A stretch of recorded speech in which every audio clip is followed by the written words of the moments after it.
A girl? My sister, Chrysalin. You saw her? He nodded. Coming off his airship earlier. I keep my eyes open. Look, I can give you directions if you want, but they might be a little different from the ones our cannon would give. Mine might help keep you safe. I don't like our cannon, and I don't like doing anything that helps him. So maybe I'll help you instead. But if I do, I'll need some extra coins for making sure your sprint is kept safe and ready to lift off the minute you've finished your business. Paxton sat on the edge of the desk. You seem awfully eager to help someone you barely know, Grayling. Why is that? He shrugged. I knew someone our cannon took to a dark house. Someone like your sister. Someone I liked. His lips tightened. She never came out again. Do you want my help or not? I'm listening. When the boy was done explaining, Paxton thanked him for his help and paid him the coin he wanted. You'll find your sister on the top floor, Grayling said in parting. That's where he keeps all the new ones at first. He offered his hand and Paxton shook it. Better keep that sword of yours handy. Paxton went back out to the sprint and Jayet. She was still in the pilot box, eyes half closed. Time to go. Was that a boy you were talking to in there? She asked. She rumpled her hair and yawned. A boy who is a lot older than he has a right to be, he answered. Watch out for that one. Jayet nodded sleepily. I watch out for all of them. Can we please eat something? I'm starved. They walked from the airfield into the city, following the directions Grayling had provided, and quickly found a tavern that was open all night. They took a seat at a table at the back of the room, ordered ale and soup and bread, finished it off, and quickly left. No one paid any attention to them. Back on the streets of Wayford, Paxton explained what Grayling had suggested they do. Our cannon lives at Dark House, which is what I thought it was. A pleasure house specializing in exotic and forbidden acts. Very exclusive. Chris will be there, probably locked up, in a room somewhere on the upper floor. According to Grayling, he says other girls who work for our cannon are kept there too, at first. He told me we can get inside, but then we still have to find out which room she is in. That might be difficult if there are guards. There are, but not so many as at this time of night, because everything shuts down after 2 until late morning. There will only be a few, and all but one of them will be watching the doors.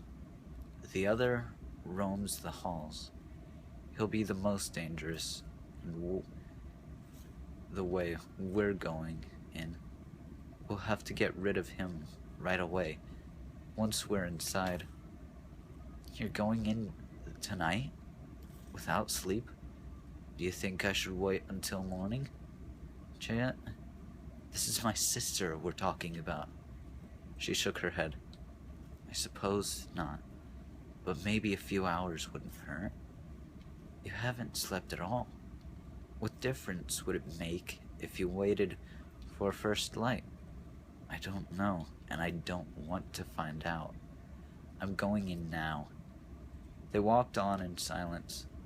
The streets were still busy, the taverns and pleasure houses still open, but the night was winding down, and many of the patrons were hauling their drunken, sated selves home again. One made the mistake of groping for Jayet as she passed, and she hit him so hard with her fist that she knocked him unconscious. "Hands to yourself," she hissed at him as they moved past. Following Grayling's instructions, they found Dark House in little under an hour. It was a big, brooding structure situated at the end of a block on one corner, surrounded by stone walls with iron spikes embedded at the top. Its windows curtained and shuttered, its lights dimmed to almost nothing. It was black and unfriendly. Paxson and Jayet stood across the street from it and stared. "I don't want to find out what goes on in there," the girl said softly. "You won't have to," Paxson said. "You're staying out here." She kept looking at the building across the road for several seconds. Then she said, "I think you should take me with you. You might need me to distract that guard. You might need me to get in somewhere you can't. I can't help you out here. Out here, you're safe. Out here, I'm useless." He gave her a look. "What did I tell you before we set out?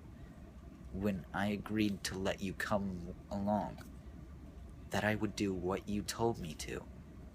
And I will. But that doesn't mean I can't argue about it. Leaving me behind is a mistake. Think about it. Chris means something to me too."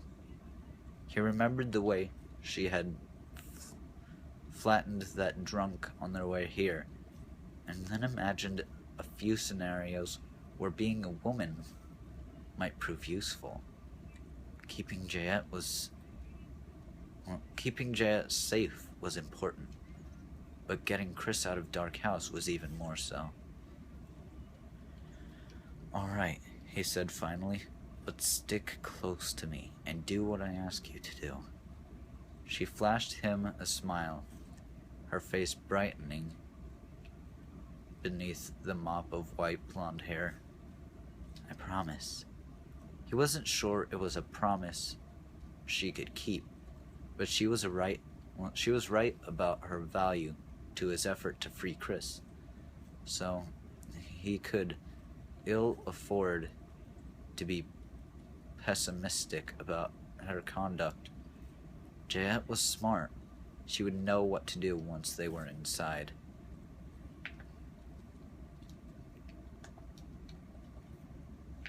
They waited a few minutes longer, watching as a final few customers straggled out the front door of Dark House, and they crossed the road with Jayet hanging on one arm.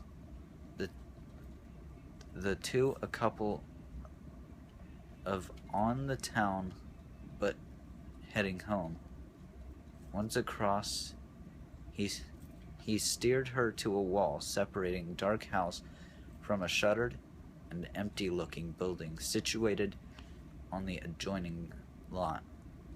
Off the street now and out of sight, they followed the wall almost to its end before discovering a small wooden door set within the stone. Searching the door, Paxson found a button that released the lock, just as Grayling had told him. The door swung open, and he led Jayet inside. Now they were standing in a cluster of sad-looking flower gardens that filled the space between the wall and Dark House. Moving straight across the gardens to the building in a crouch, they turned left to find a small window set between two larger banks. Paxson twisted the latch and the window opened easily. Indicating that Jayet should go first, he boosted her through the opening, then pulled himself up behind her. They were in a cluttered storage room that appeared to serve as a pantry. At least that was what they could see by the dim glow cast from the streetlights outside the wall. Paxson moved to the doorway, stood listening for a few minutes, cracked the door, and peered out. Then, beckoning for Jayet to follow, he stepped through into the room beyond. They were in a kitchen now, but it was empty and dark. They moved through it cautiously, not wanting to bump up against anything. After agonizing seconds of maneuvering in the near dark, they reached a door that opened into a servant's eating area. And from there into a hallways beyond.